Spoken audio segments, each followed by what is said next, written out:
Grabe talaga ang paghihiganti ng OKC sa Nuggets. Nang natalo sila sa Game 1, kahit isang bisis man lang, hindi sila nakatikim ng kalamangan at tambak hanggang liig ang inabot nila sa Game 2. Ito na ang ating hinihintay na ang win probability ay nagkatotoo at natutupad na ang home court advantage ng OKC upang yariin ang Nuggets sa Game 2 sa score na 149-106 in favor of Oklahoma City Thunder.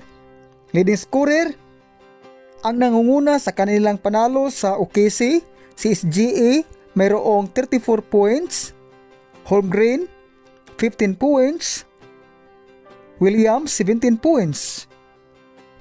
At sa kupunan ng Denver Nuggets, umi-score si Gordon ng 10 points,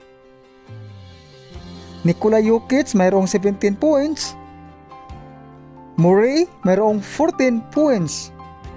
At ang isang player na si Westbrook ay lugmok ng discrimination. Ito ay nagbubuhat sa Game 2 ng Denver Nuggets. Siya ay umi-score ng 19 points, 5 assists, 1 rebound sa loob ng 22 minutes.